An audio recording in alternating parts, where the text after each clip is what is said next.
Good morning, students. I hope you all are well and taking good care of yourself during this pandemic.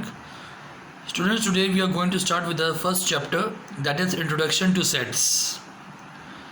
What is a set? A set is a collection. It can be a collection of anything, like for example, a bunch of keys, a pack of cards, a flock of sheep, or a group of boys. So, whatever set you are making, make sure that the set should be well defined. Now, what does well defined means? The term well defined means that the set must have some specific property so that it can be easily be identified that whether or not an object belongs to the given set. Like for example, if I ask you to make a set of maths teacher, so you will ask me, sir, there are 5 sections in a school: primary, secondary and high secondary.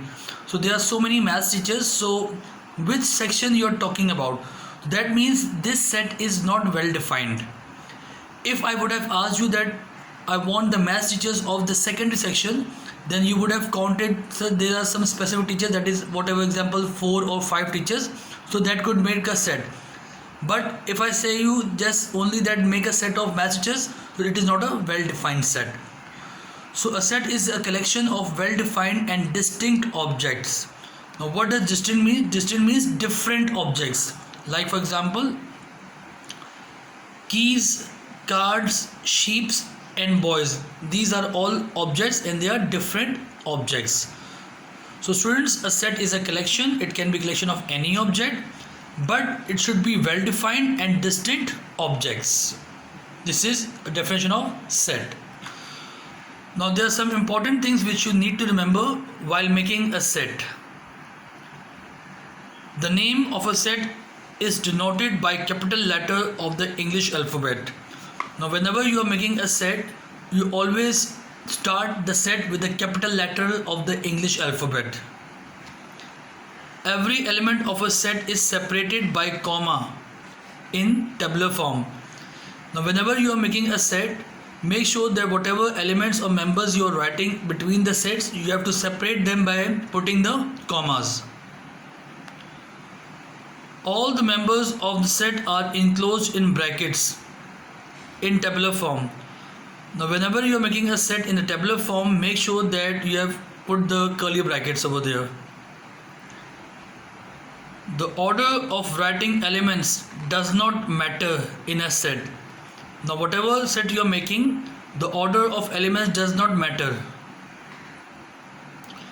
Elements of a set do not repeat itself. Now whatever set you are making, make sure whatever elements or members you are putting inside the set don't repeat the elements again. Forms of expressing a set. Now students, there are 3 forms in which you can express a set: tabular form, descriptive form and set builder form. In today's lesson, we will only discuss the tabular form, that how we can write a set in tabular form.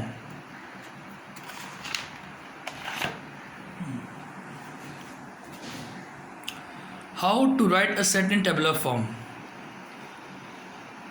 As I told you that we always write a set with a capital letter. So here you can see I have taken a capital letter A over here, right?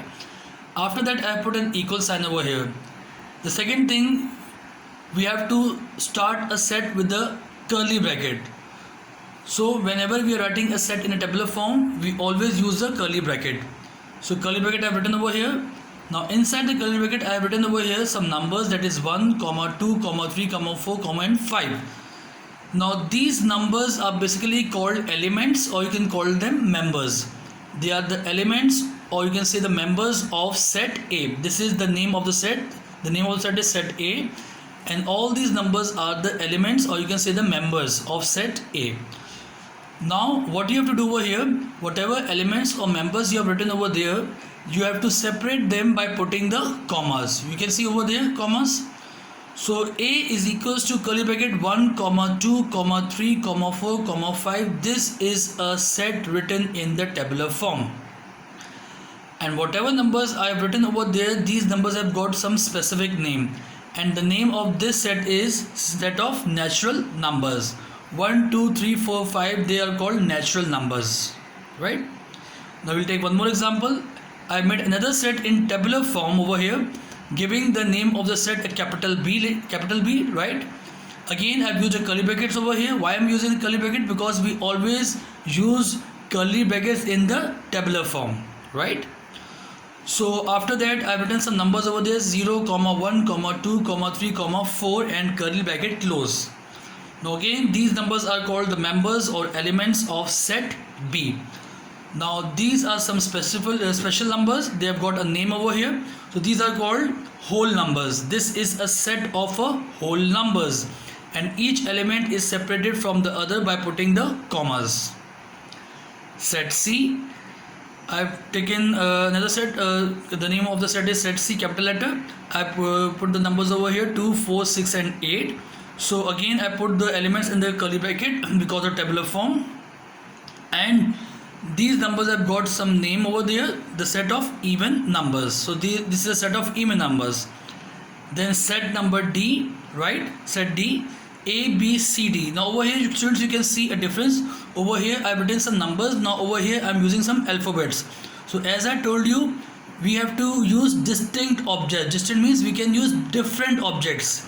It is not necessary that we will always use numbers. We can take anything. It can be alphabets, it can be numbers, anything, whatever you like. So A, B, C, D, right? So this is a set. And what is this set? The name of the set is set of English alphabets. This is a set of English alphabets.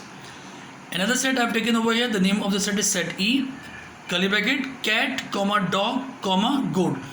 Now this is a set of animals, right? Last set number F. So rose, lily, and sunflower. This is a set of flowers, right? So I've taken over here name of 3 flowers, right? So this is a set of flowers. So this is how you write a set in a tabular form, starting a set with a capital letter, then putting the curly brackets, and then separating each element from the other by putting the commas. Students, you have to do all this work in your maths copies, okay? So we'll continue in the next lecture. Thank you very much, students.